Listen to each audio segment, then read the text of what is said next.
Hello, I'm Chikodnaka Eze. Welcome to Reporter's Diary on your channel of choice, African Independent Television. We shall have two guest reporters on set today to share their behind-the-scene experiences of covering the Federal Capital Territory and its environs in the last 7 days. They would also provide fresh analysis and insight into major news stories that made headlines and how these will eventually help shape the future.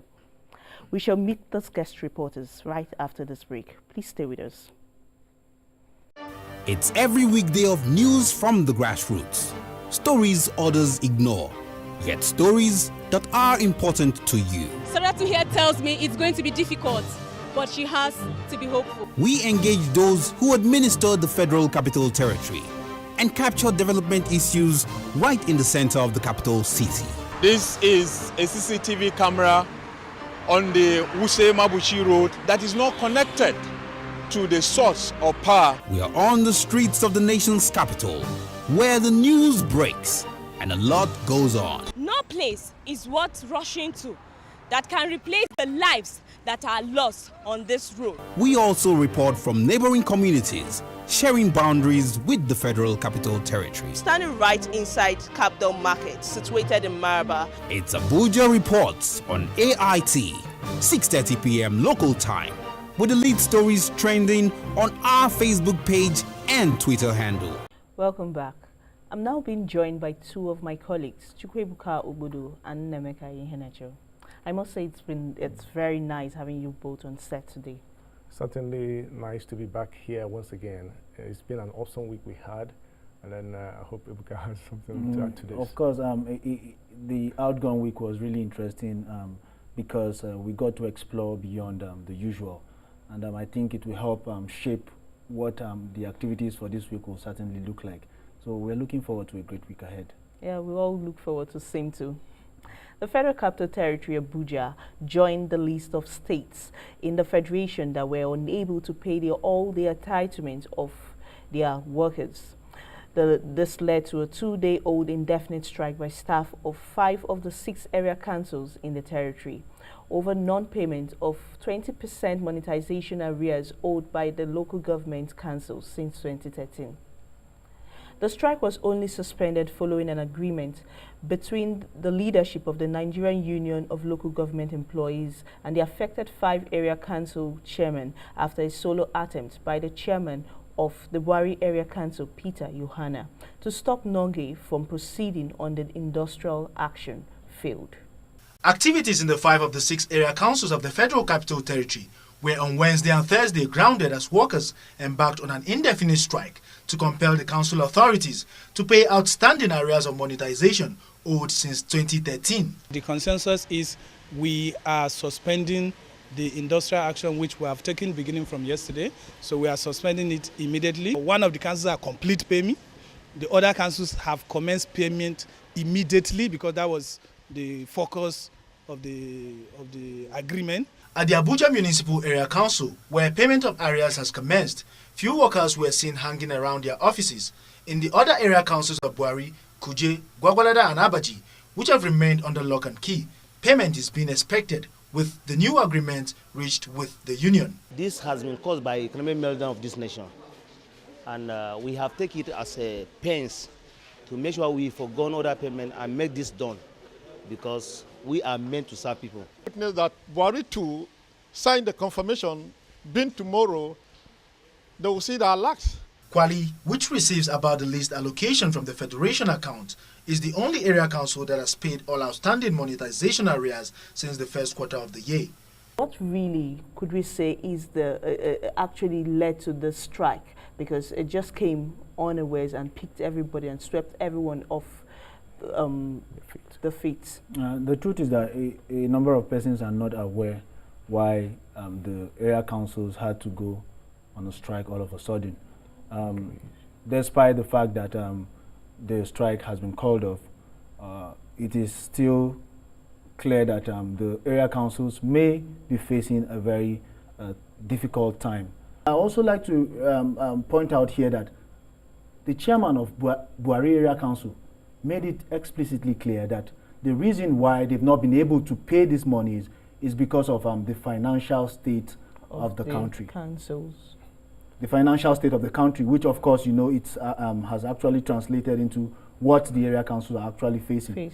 Does the area council really need a bailout at this point? In as much as they have admitted that their failure to pay these monies before their failure to pay these monies even when the deadline had actually passed, it's as a result of the kind of situation they find themselves, that is the financial state of the country.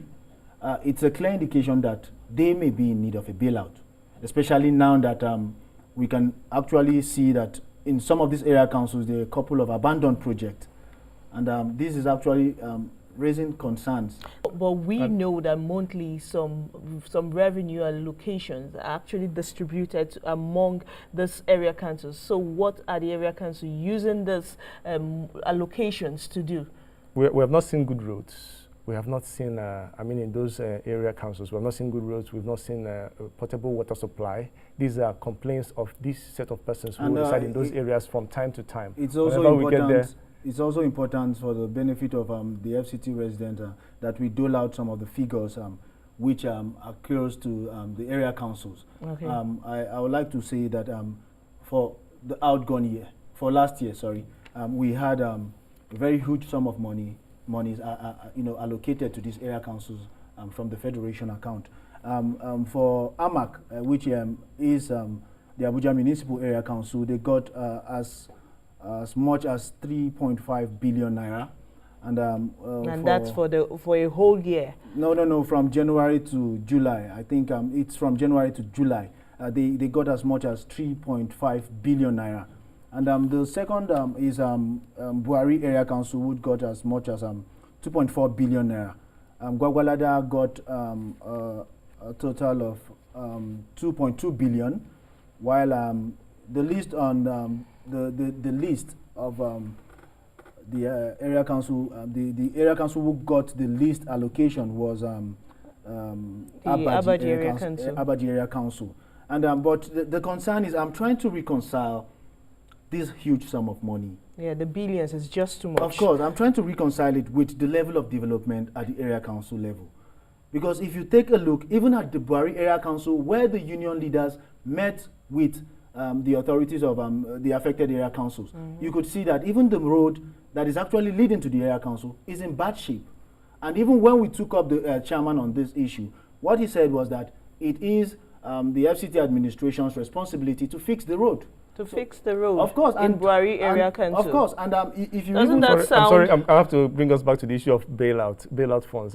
Why, if they receive this sum of money, why is it that they does it mean can they actually ask for bailout funds, as in if they receive this sum of money for taking care of you're talking about the whole billions. The whole billions within this period of time. It's not as if it's for a year. Yeah, it's for even a quarter. The details here are even for last year, 2014. The details of 2015, just about 2 months ago, the area councils also got a huge sum. And that will take me back to the statistics I have here. The FCT administration received a total sum of 8,373,114,712 naira 66 kobo from the last allocation from the federation account. Let's now tell you how much each area council earned from another 2,368,506,594 naira 59 kobo allocated and distributed to them from the federation account for the same month of June this year, which is barely 2 months ago. Abuja Municipal Area Council AMAC received the highest allocation of 609,793 naira 82 kobo. Buhari Area Council received the second highest allocation of 395,233,771 naira 3 kobo. The third highest allocation was for Gwagwalada Area Council that got 357,690 1,699 naira 56 kobo, with Kwali Area Council, which had long cleared the monetization arrears, coming a distant fourth with the total sum of 349,674,908 naira 99 kobo. Kuje Area Council received the sum of 344,621,641 naira 41 kobo, with Abaji Area Council receiving the lowest allocation of 314,295,779 naira 78 kobo. From the figures are just too much for me to, talk about. I just cannot even figure out the whole figures because it's almost... That's an indication that the area councils are getting a lot of money. So where is this money going to? The issue is that I just don't understand why the area council chairmen have not actually taken it upon themselves to ensure that they start, making things happen in the area council. Because I even spoke to some of the residents in Buhari Area Council. They said it's been a while since they saw a project. And you know what that means? I think that's a lack of vision and priority. Yes, if you don't have a plan of what you intend to do, when eventually you get into office, you'll be confused. Of course. You will not know where to channel the funds to. But let's don't dwell much on that. The menace of street begging has been a source of concern for many Nigerians. But for destitute involved in begging for ramps, the streets may only be their means of livelihood. Let's bring you the behind-the-scenes situation of what happened both during the daytime and at night on one of the streets of the capital city. There is usually an interesting development in the Nigerian's capital, Abuja, when a notable foreign leader is visiting the country. First, streets are swept clean, then all the destitutes and beggars are cleared from public view. But as soon as the visitor departs, the destitutes are back on the streets. In Abuja now, destitute are common sight. In fact, streets of one of the most busiest areas have been converted into their homes. Local government, muna local government, ba su baka komi ba abinci ga yara. But it is not only destitutes that are roaming the streets of Abuja, soliciting for ramps. There is also a large presence of neatly dressed, able-bodied men and women parading the streets and equally begging for ramps. There was a live encounter between me and one of such people with no sign of affliction. We are widows.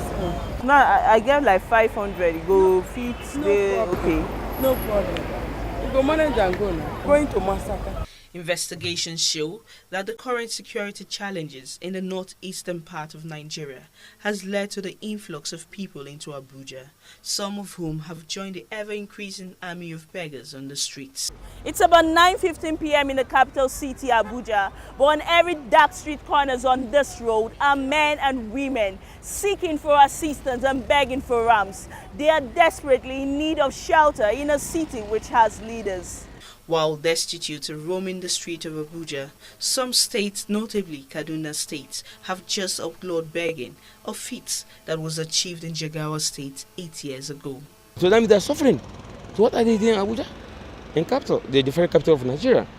For now, no agency of the government in the Federal Capital Territory is willing to accept responsibility for the welfare and well-being of destitutes and beggars. The Abuja Protection Board and Social Development Secretariat are in a game of buck passing. Beggars and destitute management is the direct function of the Social Development Secretariat because it's a social challenge. But I think the challenge is, adequate infrastructure for rehabilitation. Perhaps until an agency of the government in the Federal Capital Territory accepts responsibility for the welfare of destitutes, beggars will continue to have a field day. Okay, over time, we've been experiencing, the trend of beggars, both the corporate beggars and even those ones that lie on streets. I don't know if you've actually witnessed or seen the same thing I've been seeing in a couple of months. It's really, really, really interesting. At the same time, it's a serious business. Here in the FCT, you will see a well-dressed individual, perhaps more dressed per se, more than you are, come and walk up to you and tell you, please, bros, can I get money for transportation? I think that's the one they actually mentioned. These ones that are well dressed, you ask you for money for transportation, then you'll be wondering, where are they coming from? Is it that you don't have plan on how to get back to your home when you're done with the day's business, or what? But those are just persons who have taken it upon themselves to be nuisance in the society. The one that disturbs me the most is these growing thing of able-bodied men and women walking around this. I think they are actually coming up with different strategies. We have a situation where someone would actually accost you. My fuel, I got my fuel exhausted. The fuel in my car has been exhausted. Can I get?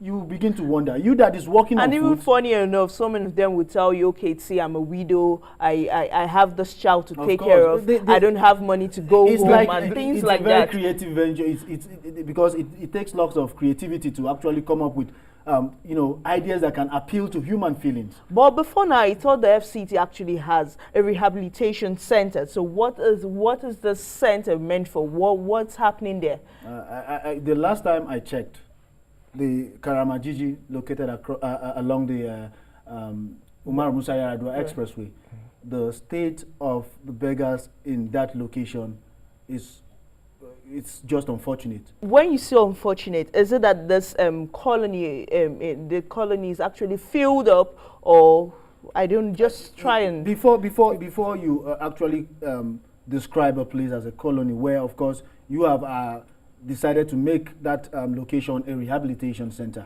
Of course, you should be aware that there are certain infrastructure that should be in place. They are living in shanties.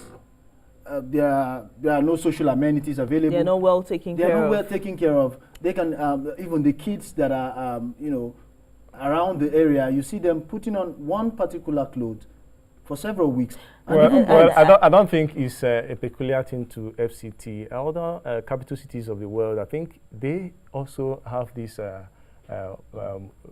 social vice. I mean, all these persons. But where we actually should worry much about is that some of these persons do not actually come out particularly to say they've come to beg. Some of them are spies. They pose a lot of danger to society. And that is where they come under the guise of we're looking for arms, we need people to help us. But perhaps they have people they are monitoring, they have people they want to actually, get rid of or get, kidnapped. Or those are that's where the reason why the FCT agencies that's the reason why the government that's where they actually come in. Let's talk about the social development secretariat. Let's talk about the Abuja Environmental Protection Board. I know that there's been this buck passing between the both of them. If you go to the AEPB, they'll tell you, okay, no, I'm not in charge of this. The Social Development Board is actually is, and the Social Development Board over time has refused to, grant audience. I think the only thing that we've actually observed lately is the fact that the Joint Task Force, comprising of all agencies, both the AEPB, the police, and the rest of them, they've been able to actually, make a move. But then there are some certain things that should be taken care of, even without, this Joint Task Force being on the raid. On several occasions, the police has paraded people who were suspected to, even women that use their children or their, innocent babies to beg for arms. All these things are antisocial. A week-long program of global activities began last week ahead of Thursday's commemoration of 500 days of the unfortunate adoption of the Chibok girls by Boko Haram terrorists. The campaigners continue to draw the attention of the world to the non-rescue of the 219 girls who are still in the captivity of Boko Haram terrorists. The girls would have been away for 500 days on Thursday, August 27, 2015. Thursday, the 27th, will actually be day 500 that our Chibok girls have been missing. We have decided to have a global week of action. It's a week-long activities to commemorate the abduction of our Chibok girls, to remind us all, to remind the world that there are still 219 girls out there with abducted. We have always said continuously, the rescue of our Chibok girls is not a privilege, it's their right as enshrined in the Constitution of the Federal Republic of Nigeria. We believe they're still alive, they're somewhere, and they can be rescued. The Bring Back Our Girls group is worried about what it describes as the uncaring position of most Nigerians towards the rescue of the missing girls. For me, basically, I would say the attitude is unfortunate. In the essence of being busy, surviving and living a life, we have lost our empathy and our humanity. But what I would want us to understand is the fact that we don't have to stand for things that only directly affect us. When something happens to another and you stand for that person, it simply says that once whoever it is, that enemy, that they should not come near you, because if they come near, there are other people who will stand for you. In spite of the current rainy weather condition, the campaigners continue to meet at their daily sit-out sections at the Unity Fountain in Maitama district of Abuja. Come rain, come shine. We have already committed ourselves to advocating for the Chibok girls. So the rain is not any different from the dry weather.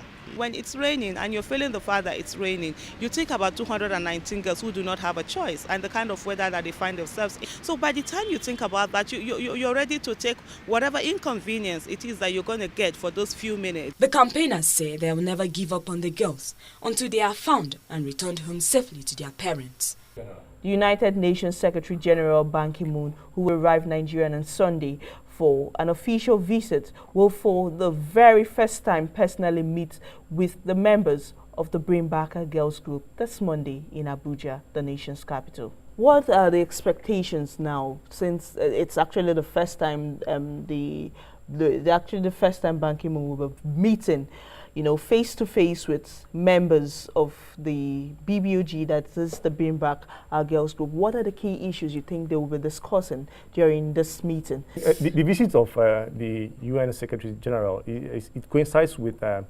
4th year anniversary of the bombing of the UN Secretariat here in Abuja.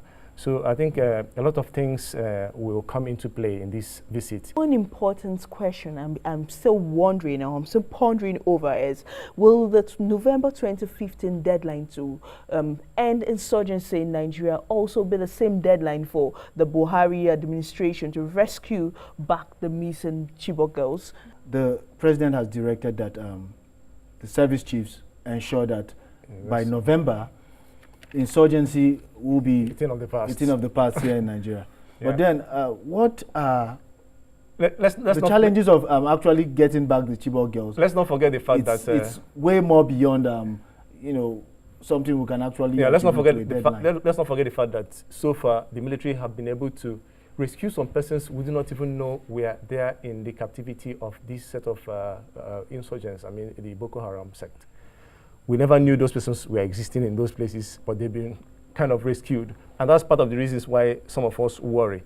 If we have such number of persons in there, and then the government is not even aware that such persons were even taken captive, you understand? I think that's a major reason why they're actually intending to meet with the National Human Rights Commission. Yes, but the attitude of Nigerians towards the adoption of those girls, so far, what can you say about it? I think people have been, it's in our nature. Some persons are just selfish. If it doesn't concern you, if it's not your own child or your own daughter or your, you forget about it. The truth is that even those that believed that the Chibok girls were abducted, at this point, they no longer believe.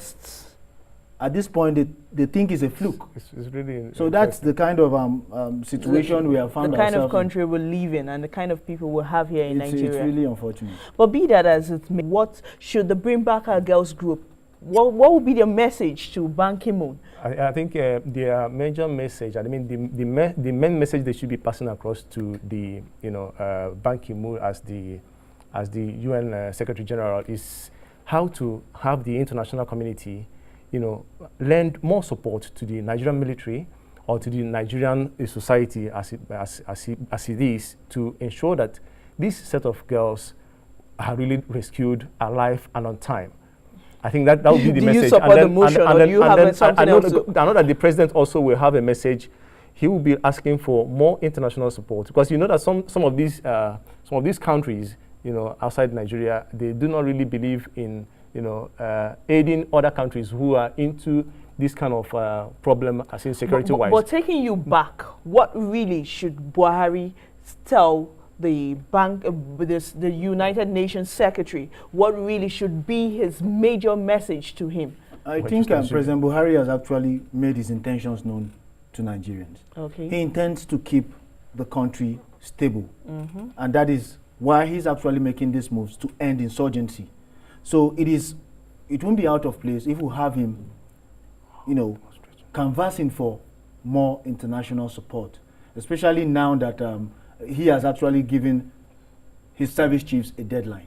But if you're talking about canvassing for more international support, the international bodies as a whole, do you think they are willing to support Nigeria as it were? The United States have actually indicated their willingness to train Nigerian soldiers. At the point they said, what Nigerian soldiers need is more of training, not weapons.